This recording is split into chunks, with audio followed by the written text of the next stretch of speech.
안녕하세요. 안녕하세요. 네, 간단하게 자기소개 부탁드리겠습니다. 네, 안녕하세요. 저는 모델로 활동하고 있는 최관우라고 합니다. 안녕하세요. 배우 나조은입니다. 배우 이전에는 특전사에서 6년 동안 근무를 하였고 태권도, 합기도, 특공무술, 유도, 복싱 뭐 그 외에도 익스트림 스포츠들의 자격증들을 다수 보유하고 있습니다. 저는 이재웅입니다. 과거에는 운동선수였고 현재는 모델과 배우 일을 하고 있습니다. 감사합니다. 네, 저는 김태희라고 합니다.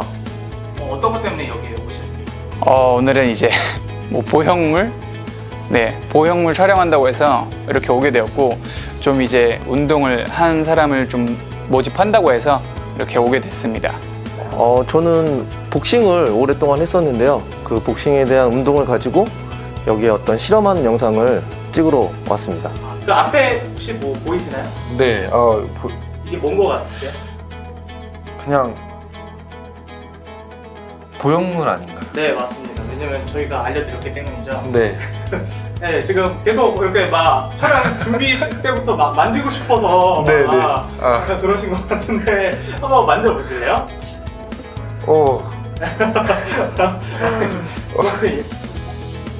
네, 어떤 것 같으세요?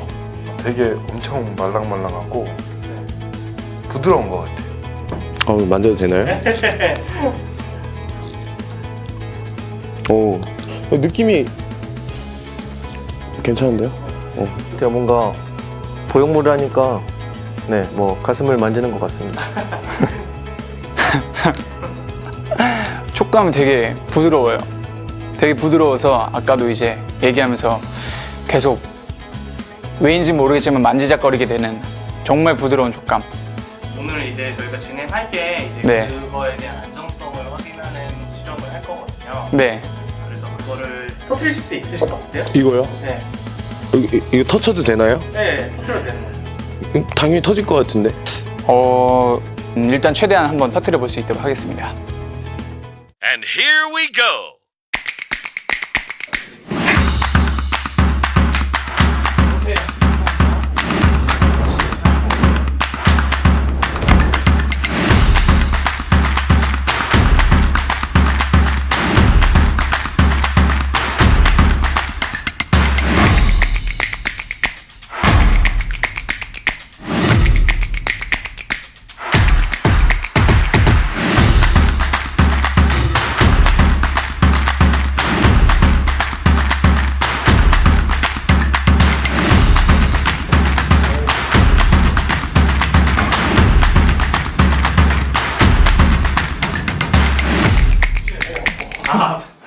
끊으시는.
Mission failed.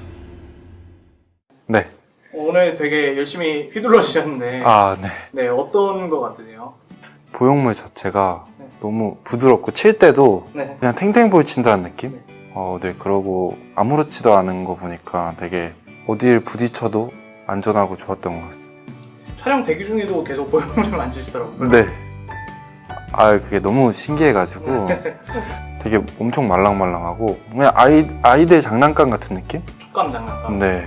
완전 젤리? 진짜 완전 비유를 하자면 젤리?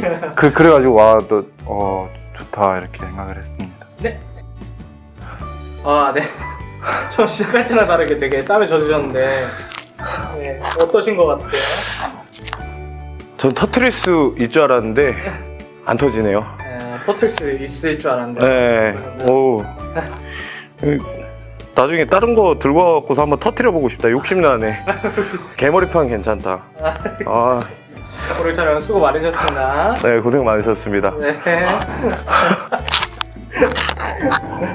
영상을 보셨겠지만 그 보형물을 웬만한 이제 그 압박에는 잘 터지지 않게 설계가 되어 있습니다. 그 이유는 뭐냐면 그 외피가 확장이 되면서 압력을 어느 정도 받아주거든요. 즉 일부분의 압력이 가해져도 딴 부위의 그 보형물 외피가 확장을 하면서 에너지를 흡수하게 됩니다. 그래서 따라서 웬만한 압박 손상에는 그 모티바 보형물 비롯해서 그 공인된 보형물은 잘 터지지는 않습니다. 다만 이제 보형물도 실제 터질 수 있는 게 가능한데 날카로운 물체에 찔리면 그거는 어떻게 방법이 없습니다. 그래서 만약에 진짜 운이 나쁘게 뭐 날카로운 예기 같은 그런 거에 뭐 보형물이 손상을 당하든지 아니면 여기 뭐 날카로운 바늘이나 못에 찔리시게 되면 손상되는 게 가능합니다. 그래서 물론 그런 상황이 되면 그 자체가 되게 위험한 상황이 될 수 있겠지만 어쨌든 간에 그 보형물은 웬만한 압박이나 이런 걸로는 터지지 않는다는 걸 알고 계시면 되고, 다만 이게 장기적으로 인체 내에서 어떤 상태가 안 터지는 상태가 유지되는 거냐면, 보형물이 예를 들면 이제 몸 안에 들어가 있을 때 어느 정도 공간 여유가 있어서 얘가 조금씩 움직일 수 있는 여유 공간이 되면 가슴 보형물이 있는 공간과 그 둘레를 둘러싸고 있는 포켓 사이즈가 어느 정도 여유가 있으면 괜찮은데, 만약에 수술하는 과정에서 보형물보다 이 가슴 포켓이 너무 작게 되면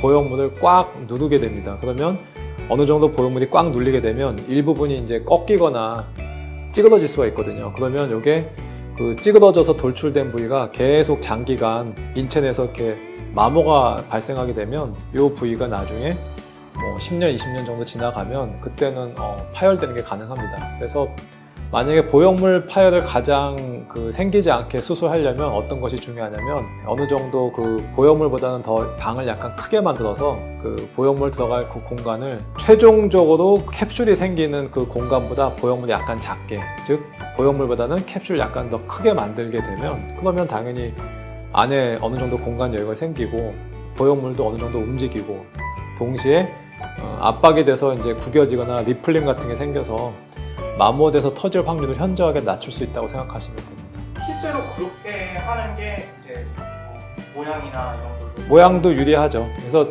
항상 보형물, 저는 수술할 때 항상 그걸 강조하는데, 너무 보형물이 들어갈 공간을 너무 타이트하게 꽉 끼게 만들면 뭐 구축이 생기지 않는다 하더라도 나중에 이제 이런저런 감촉이나 움직임 아니면 뭐 리플링 같은 현상이 생길 확률이 증가하기 때문에, 제 경우는 항상 기준을 어떻게 잡냐면, 보형물의 지름이 10cm라면 전체 포켓의 지름은 한 11cm 정도?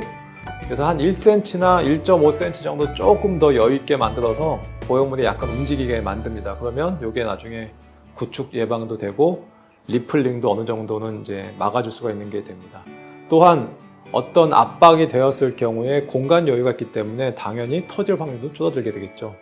만일에 하나 보형물이 있는 공간이 있고 그 포켓이 꽉 맞게 타이트하게 설정이 되어 있다고 하면 어떤 문제가 발생할 수 있냐면, 그 보형물을 둘러싸고 있는 피막, 캡슐이 일부분 손상이 돼서 그런 경우를 꽤 봤었는데, 4, 5년 동안 멀쩡하게 잘 지내신 분이 어느 날 갑자기 가슴에 물이 차가지고, 뭐 구축은 아닌데 심하게 운동한 다음에 한 2주 전에 심하게 운동한 다음에 이렇게 커져서 오시는 경우가 있거든요. 그런 경우는 열고 들어가서 보면 보형물은 터진 게 전혀 없습니다. 근데 왜 물이 차느냐? 보형물을 둘러싸고 있는 그 피막과 보형물이 너무 타이트하게 여유 공간이 없다 보니까 어느 정도 운동하다가 세게 압박이 와서 결국엔 그 압박이 여유 공간이 없는 원인 때문에 보형물은 터지지 않았으되 그 주변에 있는 피막에 일정 손상이 아주 작게 뭐 실제 열고 들어가면 6mm도 안 되는 경우도 많은데 그 정도의 작은 열상에 의해서 이제 우리가 갖고 있는 피막에 손상이 가해지게 되고 그러면 그 피막 손상된 부위에서 계속 혈장 성분이 나오게 됩니다. 그래서 나중에는 이제 가슴에 물이 차는 일이 발생하고 심한 경우는 뭐 보형물을 제거하게 되는 경우도 있습니다. 그래서 어쨌거나 그거는 이제 수술하는 의사들마다 다 노하우가 있을 텐데 저 같은 경우는 항상 그래서 이제 어느 정도 보형물보다는 공간을 약간 더 크게 하려고 노력을 하고 있습니다. 그래서 정리를 해보면은 보형물은 외부적인 충격에 의해서 터지는 일은 그렇죠. 극히 적죠. 예. 극히 적기 때문에 오히려 더 이제 다들 그 가슴 수술을 생각하고 계신 환자분들께서 고려하셔야 될 거는 의사분들의 스킬이라든가 어떠한 식으로 이제 수술을 해서 부작용 같은 걸 최대한 그렇죠. 예방을 하고 네. 자연스러운 모습을 형성하는지. 그러니까 뭐 되게 상담하실 때 보형물 터지는 거 걱정해서 수술 못 하시는 분은 가장 발생하기 쉽지 않은 일을 갖고 걱정하시는 거거든요. 보형물이 터지는 거는 구형구축이나 염증 확률보다 훨씬 더 미미하고 작은 수치이기 때문에 그거는 너무 걱정 안 하셔도 괜찮고요. 그런 부작용 같은 거를 피할 수 있는 의사를 만나는 게 사실 베스트다. 그렇다고 할 수 있겠습니다. 네. 네, 알겠습니다. 감사합니다.